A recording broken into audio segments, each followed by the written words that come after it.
beloved Boss Mike Cervera.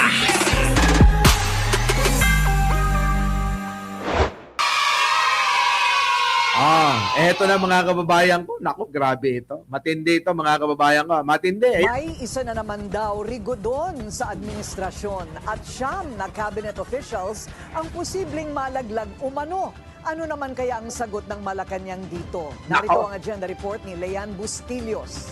Ayan mga kababayan ko Nanganganib po yung siyam na mga gabinete ni Manong Bongbong. Malamang yung ating mga binabanatan dyan, sigurado lahat yun ubos. Tingin nyo, Priscilla Ramasamy, Nelson Tulin, Nako, Maribel Sugita. Sino ba to? Si Han Jeans. Para naman itong Koreano, pati ba Koreano nanonood na sa atin? Maring Judy? Ito na. Pakinggan ho ninyo maigi ito, mga kababayan ko, Mahalagang balita po kasi ito. Dapat lang alisin lahat ng natitirang galamay ni Digong. Ayun na nga. Pero makakaasa kayo. Si Atty. Claire, mananatili na yan hanggang matapos na ang termino ni Manong. Di ba, Joji? Oo, thank you naman. Ito na. Makinig, Erwin Sinurin. Ito na. Pasok, balita! May isa na naman daw rigodon sa administrasyon at siyam na cabinet officials ang posibleng malaglag umano. Ano naman kaya ang sagot ng Malacanang dito? Narito ang agenda report ni Leanne Bustillos. Kapapasok pa lang ng... Nako! Mga kababayan ko, kita nyo naman yung litrato, unang-una na.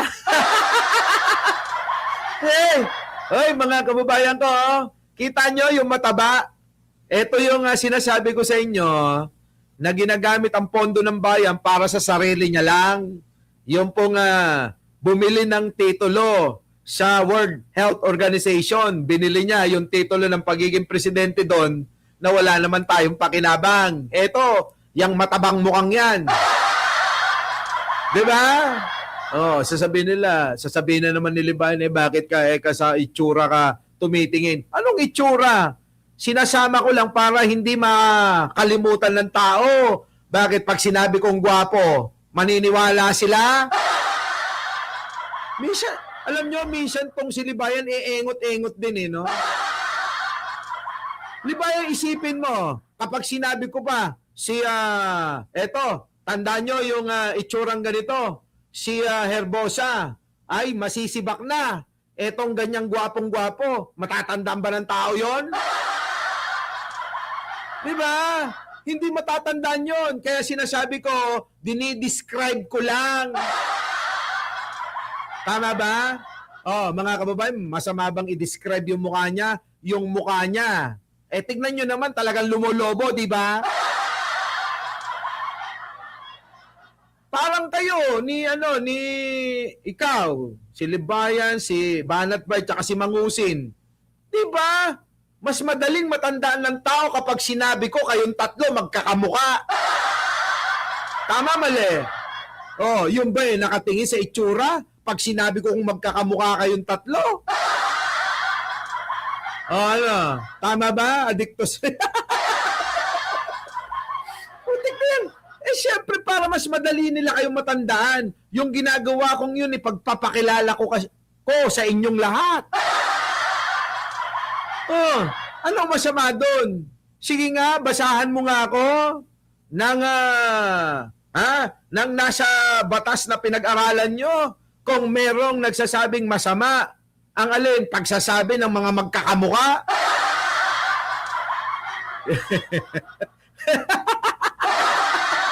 Ito na. Pasok. Ang bagong taon, tila may panibagong balasahan na naman sa gabinete ng Pangulo ayon sa Politico.com. Dahil sa pagbagsak ng Trust and Approval Rating si PBBM, pinatihan ng cabinet shake-up. Ito na, yung sinasabi ko sa inyo kanina. Lahat ng kalokohan at kapalpakan at pagkakamali ng bawat departamento, ang Pangulong Bongbong Marcos ang siyang tinatamaan. Kaya tama lang ito, mga kababayan ko, at hindi rin basta-basta magpakampante ang Pangulo sa mga ganong mga pagkakataon na dahil sa kapabayaan ng kanyang mga tauhan ay bumabagsak yung kanyang trust rating. Kahit na maayos naman yung ginagawa niya. Alam niyo mga kababayan, ganito, kahit anong gawin ng leader ng kahit na anong organisasyon, kahit anong pagpuporsigi ng leader ng kahit anong organisasyon, grupo, o ano pa mang katawagan ninyo, kung ang mga membro, lahat, mga kababayan ko, o ilan, marami, na mga membro, ay mga pasaway, o may mga issue na nagre-reflect sa buong grupo, wala ho, mga kababayan ko. Hindi mangyayari na mag-aano na makikilala kayong buo at 'di ba? Magkaroon ng magandang reputasyon Hindi po kasi doon po sa hindi po tinitignan mga kababayan ng mata ng mga tao yung pong posisyon Hindi po kung hindi yung pangkalahatan lagi kung sino yung mga nakadikit sa iyo, kung sino yung mga kasama mo, 'di ba? Mga kababayan ko doon lagi sa pangkalahatan. Hindi po doon sa posisyon. At hindi po tinitignan yung ginagawa ng isa lang. Kung hindi nakabantay ang mata ng maraming tao, sa lahat ng mga magkakasama, parang kami. Ano po? Halimbawa po kami kahapon, magkakasama kami. Lahat naman ho kayo nakatingin kung kani-kanino. Hindi lang naman sa akin, hindi kay Sangkay Janjan, hindi kay Chris Ulo, hindi kay Biani Koy, hindi kay Nyulo, hindi kay Biani hindi kay Ballpoint, Biani ni Koy, hindi kay Takero, kundi sa pangkalahatan kayo nakatingin Minsan, halimbawa ko na yung sarili ko. Di po ba kapag ako, hindi nyo gusto yung sinasabi ko, karamihan dyan nagsusumbong nga kung kani-kanino ng mga vlogger na, bakit yan si Mike Cervera? Bakit binabanatan Eka? Yun ang yung mga yun ang mga termino, binabanatan. Hindi ba pwedeng kritiko lang? Pwede nyo naman kasing sabihin na bakit kritiko si Mike Cervera ni Martin Romualdez? 'Di ba? Hanggang ngayon hindi pa rin kayo masagot-sagot. Ngayon, kababayan ko, hindi ho pag binanatan galit tayo sa tao. Hindi po. Galit tayo sa ginagawa ng tao, kaya ganon.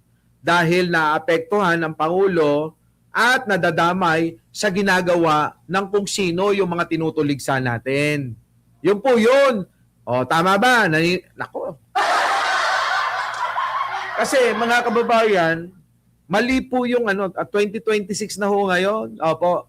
Mali po yung mindset na kapag kaalyado, kapag kakakampi ng Pangulo, dapat wag nating galawin, wag nating batikusin. Mali po yun.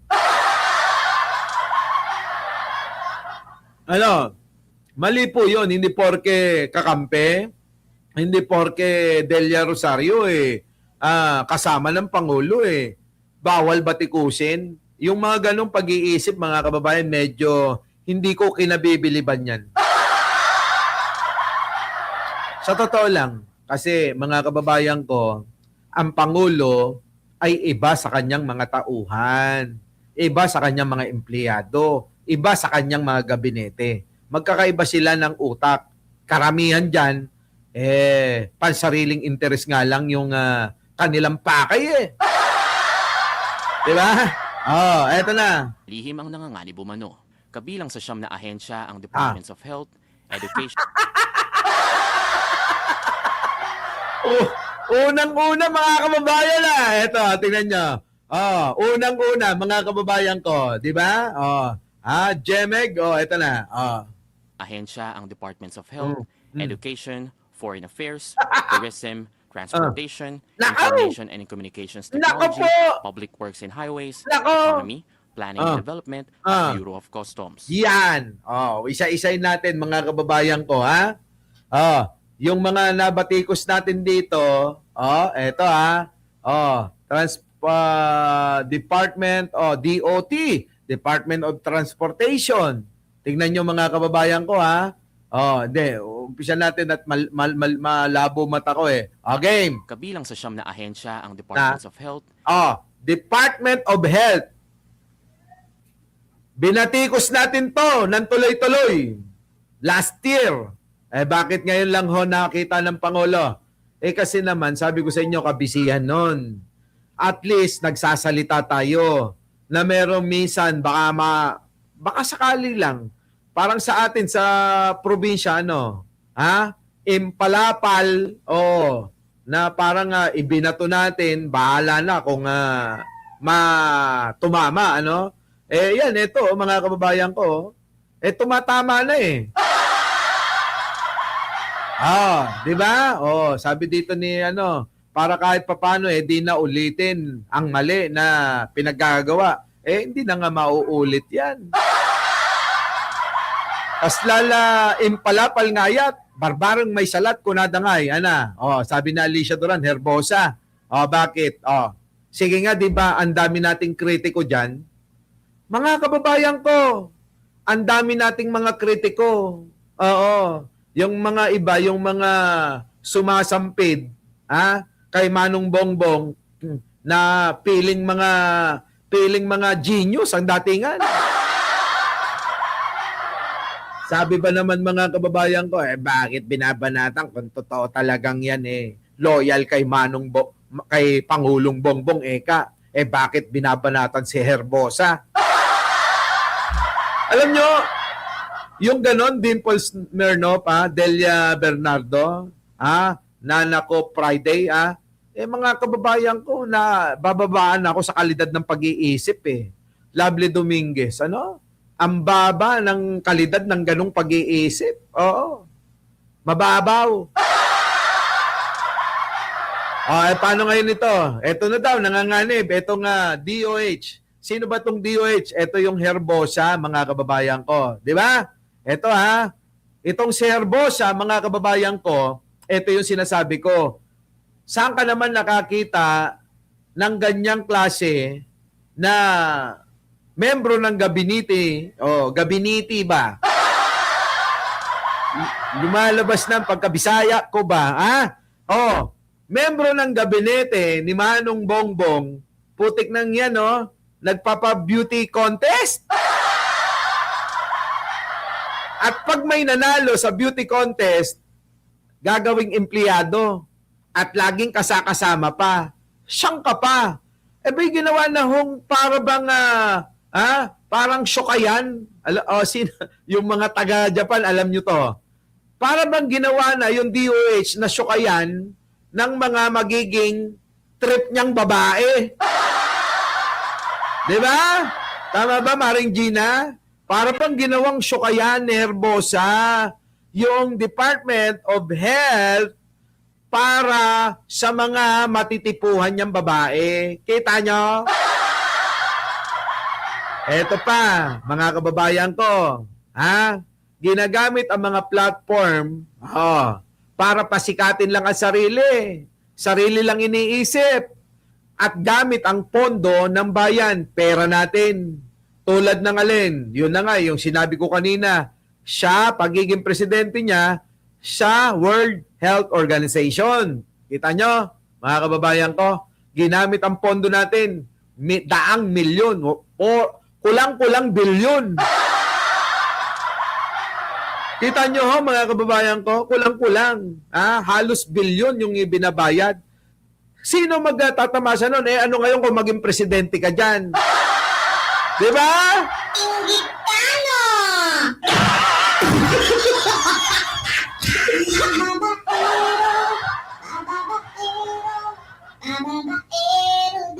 Hoy, ang Kuan Takrut, bakit naman ako may inggit dyan? Marami kayong hindi alam. Di ba? Ngayon, mga kababayan ko, ayun, gumastos. Ano ang ating kapakinabangan? Ano ngayon kung presidente ka dyan sa World Health Organization? Meron ka bang i-deliver sa amin? Kita mo? sa dami mong dapat asikasuhin sa departamento mo, yung mga gamot na expired na sa bodega, hindi nyo na i-deliver saan? Sa taong bayan na imbis na pakinabangan. Mas busy ka pa magpa-pageant dyan at magpunta ng World Health Organization para sa sarili mo lang. Anong ginawa sa mga expert na gamot? Binabaon. Ginamit pa ang Rotary Club para, mga kababayan, gamitin sa kanyang katarantaduhan. Diba? Pa-impress sa mga chicks. Kita mo?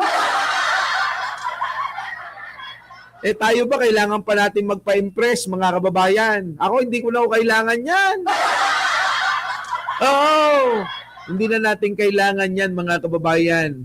Tama na yung ganito, di ba? Tapos nakasakay tayo sa ating Kia Pride. Di ba? Tama ba, Catherine Galpo? Oo, okay na yun. Ganun din naman Makakarating at makakarating ka pa rin naman sa pupuntahan mo next. Bukod dito, ayan mga kababayan numero 1 yan. Yang Department of Health na yan, mukhang masisibak na talaga. Pasok! Education, Foreign Affairs, Nako. Ay, Anggara, andali. ahensya ang Departments of Health, Education, Nako! Anggara. Paano na? Mukhang nanganganib din si Anggara, mga kababayan, ano? Sabi nga ni Allen Valencia, DOH at masakit, bakit kulang gamot? Diyan na nga paano nga na-expired? Nililibing. Nililibing nung yung Department of Health Secretary na yan. Tapos ang sisi kay Manong Bongbong, ano? Tama, mali? Siyempre, kasalanan ni Manong Bongbong yan. Next. Next. ahensya ang Departments of Health, Education, Foreign Affairs, Foreign Affairs, DFA. Paano, mga kababayan ko? Eto yan. Ito, di ba? Anong ginagawa ng Foreign Affairs, mga kababayan? Yung Department of Foreign Affairs na yan, di ba kayo nagtataka? Si baklang mataba, nakatakas. Ito nga si Alice Go, nakatakas at marami pang iba, ang daming kapalpakan. Maraming nakakatakas dyan ng mga sindikato tulad ni Kaaruba. Di ba, Leonora Brown, Tibingin, Susie de la Cruz, yan, di ba? Mga kababayan ko, so ang daming kapalpakan ng, Department of Foreign Affairs at saka yung mga ambassador, tulad ng ambassador dyan sa may bandang Middle East, yung binanggit ko sa inyo, na yung mga ambassador pa ng mga bansa kung saan, mga kababayan, pinupuntahan ni Sara ay sila pa mismo yung nagiging promotor para mag-organisa ng rally-rally ni Sara Duterte kahit na kokonti lang yung pumupunta. Di ba? Yan, yung mga Chegwa, bigla na lang nawawala, nakakalaya. Di ba? Dapat lang. Tapos sino pa yung sumunod? Education, Foreign Affairs, Tourism, Transport. Yan pa. Di ba? Binabanatan natin yan. Yan tourism. Etong si Prasco, mga kababayan ko, di ba sabi ko nga noon, napakadali lang Hindi natin kailangan gumastos, kung turismo lang ang pag-uusapan, mga kababayan ko. Naku, marami kong nalalaman at kaisipan para mang-inganyo ng mga turismo.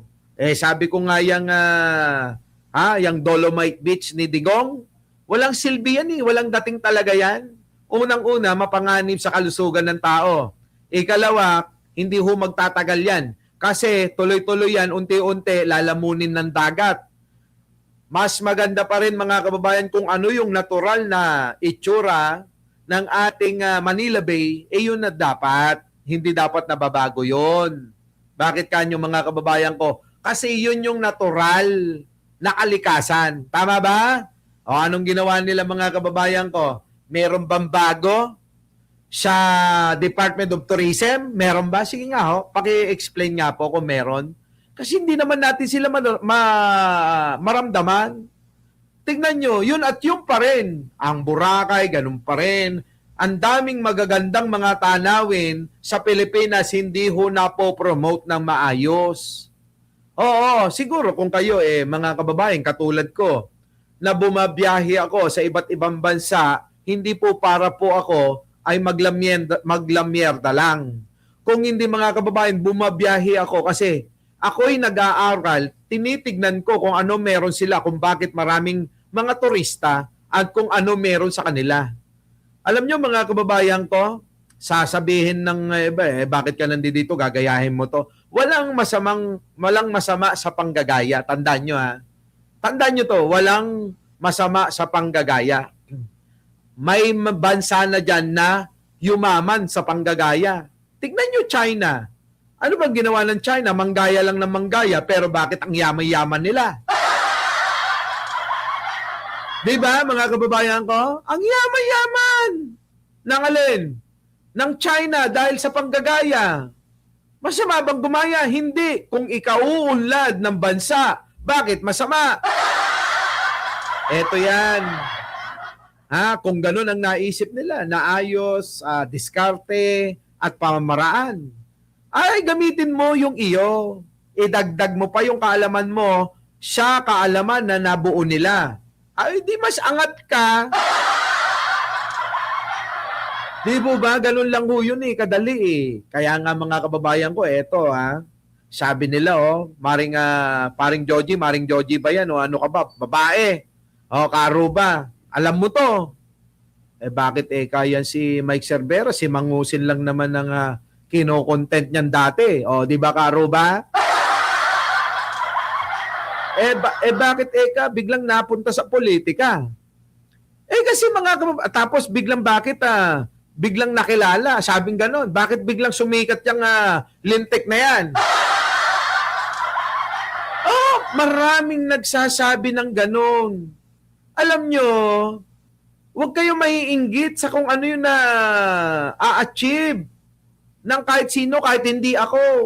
Hindi kasi ako ganon. Kung hindi nagiging inspirasyon ko yung mga tao na mga umuunlad at yung kanilang mga ginawa, aking pinag-aaralan at aking dinadagdagan ng aking kakayanan para i-deliver naman. Ibig sabihin, ito yung ginawa niya, kinopya ko, dinagdagan ko ng kaalaman ko, epektibo! Di ba kayo nagtataka? Marami dyan mga vlogger, sinaunang panahon pa lang nagbablog na. Alam ni Kaaruba yan, bakit parang mas kilala nyo ko kaysa sa kanila? Bakit mas pinanonood ako kaysa sa kanila? Sila nga yung nagsasabi daw na mahina daw tayo. Sila yung nagsasabi na, patawa lang daw tayo ng patawa. Wala daw kayong matututunan sa akin. Ganun yung sinasabi. Ang tanong, bakit sila nandoon pa rin sa baba? Di ba? Kung hindi nila gagamitin yung pangalan ko, hindi nyo pa sila makikilala. Di ba, Leonora Brown? Tama ba? Pares pala tayo ng formula. Yan, mga kababayan ko. Tama ba? Kung hindi pa gagamitin yung pangalan ko, hindi pa sila panonoorin. Hindi pa sila makikilala. Di ba? Matagal nga, kaso lang, ang papangit nila. Ikaw, yari ka kay Libayan pagka ganyan ang katwiran mo, ano? Tama, mali. Di ba? Nog-nog Libayan? Tama? Yun. Sabi ni Arnida sa Martin ito, Boss Mike, totoo yan. Totoo yan. Ako nga, gumagaya din sa mga pagluluto para may extra income dito. Important, iba ang lasa ng paninda ko. Ganun lang. Yun lang nga. Di ba? Hindi masamang mangopya, basta kailangan masigit sa kinopyahan mo yung resulta ng gawa mo. Ganon. Di ba? Dito nga, KR, ang blueprint ni Apolacay ang naging gabay nila dito. Kaya minsan naiinis ako, sana ganito na yung Pinas. Di ba? Yan, di ba mga kababayan ko? Baka ito pa. Isa pa mga kababayan ko ha. Isang bansang umunlad sa panggagaya. Ang Singapore. Sino ang kanilang ginaya? Si Apolacay. Kita nyo mga kababayan ko, ulitin ko, huwag po kayong mahihiya kung kayo nang gagaya. Kahiyaan ninyo yung sarili ninyo kung kayo, ang ginagawa nyo ay mamintas ng mamintas at humila pababa sa mga taong nakikita nyong umuunlad. Tama mali? Yun mahiya kayo sa mga tao kung kayo, ang ginagawa nyo, manira lang na manira at humila ng tao na umuunlad. Huwag ganon! Next. Next na. Nasaan na tayo? Foreign affairs, tourism, transportation. Yan. Transportation. Tulad yan ngayon, mga kababayan ko, ha? Ang LTO, mayroong i-iskandaluan na naman. Ay biruin ninyo, mga kababayan ko, yung kanilang opisina ay sarado, kasama pala sa bilang yon sa binigay nilang palugit na 15 days na dapat makuha mo na yung lisensya mo. Kita nyo? Di ba? Mga kababayan ko, kita nyo sabi ni Del Toto, okay lang po muna basta may solusyon. Yan na nga. Kaya nga lagi natin sinasabi ito na na kapag ka pumuna, may solusyon. May solusyon ako. Di ba mga kababayan ko? May solusyon tayo. Ngayon, mga kababayan ko, yan, Department of Tourism, LTO, puro napakaraming palpak dyan. Information and Communications. Nako, eto na, DICT. Kamakailan na interview natin ang mga taga DICT sa Bingador. Ano po? Napanood nyo siguro yon. Tingin ko naman, baka naman may consider pa ito. Technology, Public Works and Highways. Nako, lalo na yan, DPWH. Ito mga kababayan ko, di baling tumagal tayo ng 5 oras dito. Ano sabi ko sa inyo? Anong ginagawa ni Benz Dizon? Puro lang pagpapasikat sa sarili niya. Hindi naman lulusot kay Manong Bongbong yan Mapapansin at mapapansin Ulitin ko. Ano ang mga kamalian? Hindi ko naman sinabing lahat mali ang ginagawa. Tandaan nyo to ulitin ko. Hindi ko sinasabi na lahat na lang ng ginagawa ni Benz Dizon ay puro kamalian. Tama? Hindi ko sinasabi yan. May tama, pero may mali. So, dun tayo sa mali sumisita. Anong ginagawa ni Benz Dizon? Nakita ninyo? Yung kalnot na mayor ng Baguio? Anong ginagawa? Laging sinasama. Kahit na nag-resign na. Bakit laging kasama? Yun na nga. Anong meron? Bakit mo laging sinasama? Anong meron kayong kasunduan dalawa? Kaya nga liwanagin dapat ni Benz Dizon kung ang ginagastos ba ni Magalong ay gastos ng gobyerno o sarili niyang galing sa bulsa. Ngayon, ang Benz Dizon, di ba sabi ko sa inyo noon, walang ginawa yan kundi magpa-presscon, magbida-bida. Bida-bida ng bida-bida. Mas nauuna pa yung bida-bida kaysa sa resulta ng ginagawa niya. Tama ba mga kababayan ko? Kung hindi pa natin yan babatikusin, kung hindi pa maririnig na may bumabatiko sa kanya, wala pang i-deliver na resulta. Alam ko na na napapansin nyo yan. Alam ko na kahit hindi ko sabihin, alam nyo yan. Kasi kayo pa, itsosero kayo at itsosera. Diba? Ngayon, mga kababayan ko, tama ba yung pambabatikos natin? Tama. Bakit? Eto na nga puro daldal, puro kwento, puro walang kakwenta-kwenta. Konti lang yung maayos na ginawa. Di ba? Yung ba mga kababayan ko nakagawa ng isang mabuti, 2 mabuti, 3 mabuti. Okay na yon, tatakpan na natin yung mga maling nagawa. Mga kababayan, 2026 na, kalimutan na natin yan. Yang mga ganyang katwiran na dahil may nagawa naman okay na. pantapal sa mga katarantaduhan at kapalpakan nila. Mali po yun.